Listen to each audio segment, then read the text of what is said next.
So, hello everyone, welcome back to our YouTube channel learning Maza. I hope आपको मेरी आवाज़ सुनाई दे रही होगी। सो जैसे कि आप जानते हैं कि हमने अपना जो पढ़ाई का जो कह सकते हैं कि कॉन्टेक्स्ट था और जो उसका एक रास्ता था उसको थोड़ा सा हमने मॉडिफाई करा है, उसमें हमने थोड़ा अपना मॉडिफिकेशन करा है। तो अब हम बीएससी का पढ़ने वाले हैं। तो आज हम इस वाली वीडियो में हम ये देखने वाले हैं कि जो हमारा सिलेंडर होता है, आई थिंक वो बनता कैसे है।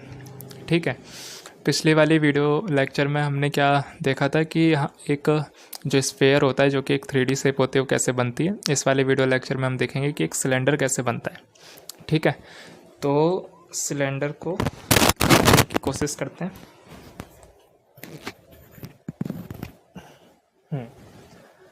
चलिए, उम्मीद करता हूँ आपको आवाज़ सुनाई दे रही होगी।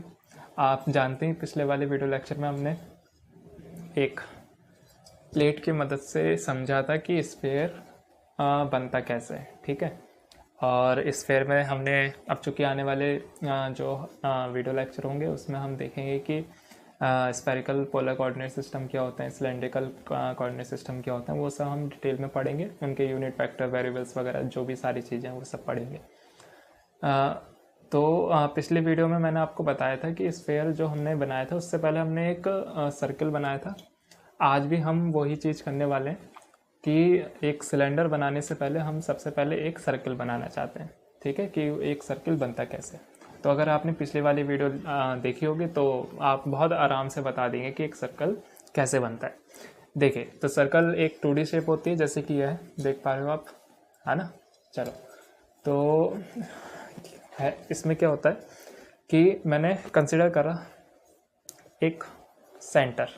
ठीक है, मैंने एक सेंटर यहाँ पे मार्क कर दिया कि एक्चुअली करा नहीं है, आप एज्यूम कर लो कि यहाँ पर एक सेंटर है। ठीक, अब मैं उस सेंटर की लेंथ एक लाइन सेगमेंट ड्रॉ करना चाहता हूँ। तो मैंने एक लाइन सेगमेंट ड्रॉ कर दिया। ठीक, अब वो लाइन सेगमेंट की जो वैल्यू होगी वो कभी भी नेगेटिव नहीं होने वाली, क्योंकि वो एक लाइन सेगमेंट है और लाइन का मतलब एक आप बोल सकते हैं डिस्टेंस, और distance can not be negative. Clear हो गया। तो ये मैंने एक पॉइंट कंसिडर करा है और इस पॉइंट से मैंने एक लाइन सेगमेंट ड्रॉ करा है जो कि मेरा आर होगा। आर इज़ द रेडियस या रेडियल लेंथ। ठीक, अब मैं उस लाइन सेगमेंट को रोटेट करा दूंगा कितना, ऑफ कोर्स 2 पाई रेडियन यानी कि 360 डिग्री। तो जब आप उस मैं एक चीज़ लाता हूँ, 1 मिनट। तो जैसे मान लीजिए वो लाइन सेगमेंट ये था, तो इसको अगर मैं 0 से और 2 पाई रेडियन ऐसे रोटेट करा दूँ यानी 360 डिग्री, तो आपको ये एक सर्कल दिख रहा है बनता हुआ यहाँ से ऐसे, ये ठीक है, ऐसे करके एक सर्कल दिख जाएगा आपको बनते हुए कुछ इस तरीके से। तो ये एक सर्कल आपको नज़र आ गया। ठीक, तो अभी मैंने कितनी चीज़ें बताई आपको कि एक मैंने एक सेंटर कंसिडर करा, उससे मैंने एक लाइन सेगमेंट ड्रॉ करा जो कि है एक रेडियल डिस्टेंस जिसे हम रेडियस बोलेंगे। उसको मैंने 0 से 2 पाई रोटेट कराया यानी 0 to 360 रोटेट कराया, जिसकी वजह से मुझे एक सर्कल मिला। ठीक, अब मैं क्या करूँगा, अब उस सर्कल को आप थोड़ा अज्यूम करना, अगर ये प्लेट है ना, एक्चुअली ये थोड़ा 3D शेप में है क्योंकि इसमें थोड़ी सी हाइट देखोगे आप तो इसमें हाइट भी है। एक्चुअली मुझे 2D वाली कोई प्लेट मिली नहीं। ठीक है, तो आप थोड़ा कोऑपरेट करते हैं मेरे साथ। तो एक्चुअली आप देखें तो इसका जो अंदर वाला सिरा है ना, ये 2D है ना। ये बाहर का अगर मैं हटा दूँ, ये सारा तोड़ तो सकता नहीं मैं, है ना। तो ये बीच वाला जो हिस्सा है ये 2D है क्योंकि ये प्लेन में, ठीक है, इसमें 2 ही एक्सिस हैं। ठीक, इसको आप नेगलेक्ट करो। तो अगर मैं, ये मेरा सर्किल है, ये मेरा सर्किल हो गया, ये अंदर का सिर्फ इस पर कॉन्सेंट्रेट करो आप, है ना। तो अगर मैं इस सर्किल में इसी सेम आइडेंटिकल रेडियस का अगर मैं एक और सर्किल बहुत सारे सर्कल, यानी एक और नहीं बहुत सारे सर्कल इसके ऊपर लगातार कंटिन्यूसली एक के ऊपर एक ज्वाइन करता रहूँ, तो आपको क्या लगता है आप कैसे स्ट्रक्चर मिलेगा? आपको कुछ इस तरीके का स्ट्रक्चर मिलेगा। ठीक, ये ठीक, जैसे मान लो कि ये जो मेरा गिलास है, ये गिलास का मैं ये वाला दिखाता हूँ, ये वाला सिरा, ये वाला, आवाज़ आ रही है? हाँ, तो ये वाला जो सिरा है, ठीक है, ये तो मेरा हो गया सर्कल, यानी कि बेस जिसे मैं बोल सकता हूँ ना, बेस ये। तो ये सेंटर से लेके, सेंटर से और ये वाला जो लाइन सेगमेंट है, ये इसका क्या है? रेडियस, जिसे हम रेडियल डिस्टेंस भी बोल सकते हैं। ठीक है, अगर मैं इस जो सर्कल बनाए, इस सर्कल के आइडेंटिकल सर्कल्स एक के ऊपर एक अरेंज करता चलूँ, तो मुझे कुछ इस तरीके का स्ट्रक्चर मिलेगा। ठीक है, इस तरीके का। तो ये जो मेरा स्ट्रक्चर मिला, इसी को ही मैं क्या बोलता हूँ कि ये मेरा सिलेंडर का स्ट्रक्चर है। ठीक, तो अगर मैं एक लाइन में बोलूँ तो सिलेंडर क्या होता है? सिलेंडर एक ऐसा स्ट्रक्चर है जिसमें दो होते हैं आइडेंटिकल सर्कल्स। दो आइडेंटिकल सर्कल्स कहाँ कहाँ हैं?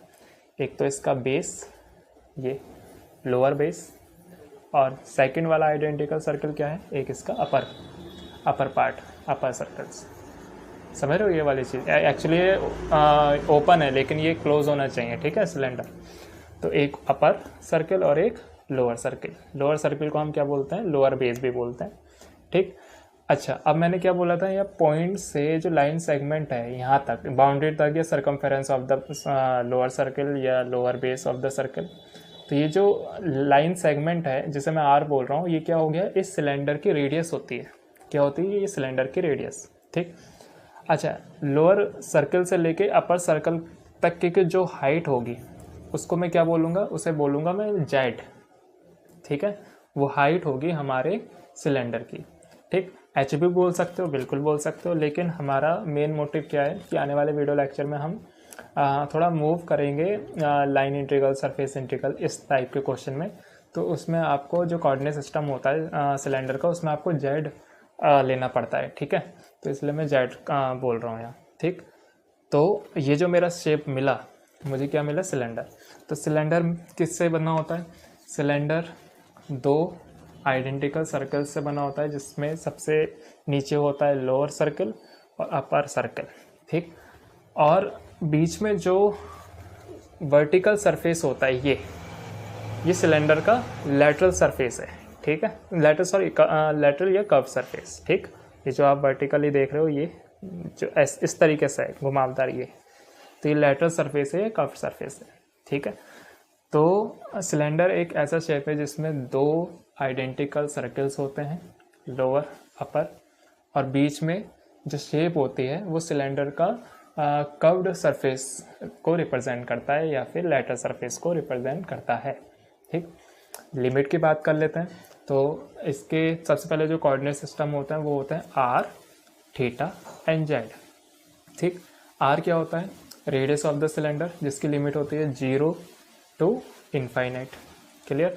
0 to इनफाइनाइट बोल सकते हैं, या R is greater than equals to 0। हालांकि मुझे इक्वल्स टू वाली बात समझ में नहीं आती। ठीक है, कि आर में जो ग्रेटर देन इक्वल्स टू होता है वो 0 क्यों? क्योंकि अगर आप आर को 0 कर दोगे तो सिलेंडर कैसे बनाओगे, है ना? तो according to me this value will more suitable if we write ये says r is greater than 0। Clear हो गई इतनी चीज़? अच्छा, फिर उसके बाद थीटा क्या होता है? जो हमारा एक्स एक्सिस होता है, उससे हमने जो लाइन सेगमेंट हमने ड्रॉ करा था उसे कितना रोटेट कराया। ठीक है, तो वो कितना रोटेट कराया था हमने प्लेट पे, ध्यान करो आप, 0 से लेके 2 पाई। ठीक, इसको मैं 0 से 2 पाई भी बोल सकता हूँ, माइनस पाई से पाई भी बोल सकता हूँ, दोनों ही करेक्ट माने जाते हैं। क्लियर हो गई इतनी चीज़? इसमें आप कन्फ्यूज़न बिल्कुल भी मत होना। क्लियर हो गया? अच्छा, बचा कौन सा? Third component Z. तो जेड की जो लिमिट होती है वो हमारी कहाँ से कहाँ तक जा सकती है? वो माइनस इनफाइनाइट से इनफाइनाइट तक जा सकती है, क्योंकि जेड एक्सिस में जो सिलेंडर की हाइट है वो रिस्ट्रिक्शन नहीं होती। ठीक है, वो आप जेड एक्सिस के अलोंग नीचे कितना भी सिलेंडर को एलोंगेट कर सकते हैं और ऊपर भी कितना भी एलोंगेट कर सकते हो। ठीक है, तो हमने आज क्या पढ़ा कि सिलेंडर कैसे बनता है, उसके 3 कोऑर्डिनेट हमने देखे, आर, थीटा और जेड। ठीक, आर के लिमिट क्या होती है, ग्रेटर देन 0, यानी कि ऑलवेज पॉजिटिव, आर कभी भी नेगेटिव नहीं होने वाला। ठीक है, फिर second is theta, theta is greater 0 to 2 पाई, उसकी limit greater than 0 and less than 2 पाई, और it will say like -pi to pi. Clear. Third component या third variable of the cylindrical coordinate system is z, which limit has -infinite to infinite। Clear हो गई ये चीज़। ठीक, उम्मीद करता हूँ आपको सिलेंड्रिकल कोऑर्डिनेट सिस्टम समझ में आया होगा। फिर भी अगर आपका कोई भी डाउट हो तो आप पूछना। आने वाले वीडियो लेक्चर में हम स्टार्ट करेंगे स्फेरिकल पोलर कोऑर्डिनेट सिस्टम से। बाकी वीडियो में जुड़ते रहिए, आप देखते रहिए और बताते रहिए कि कहाँ कमी आ रही है, ताकि मैं चीज़ें सुधार पाऊँ। बस बाकी थैंक यू देखने के लिए।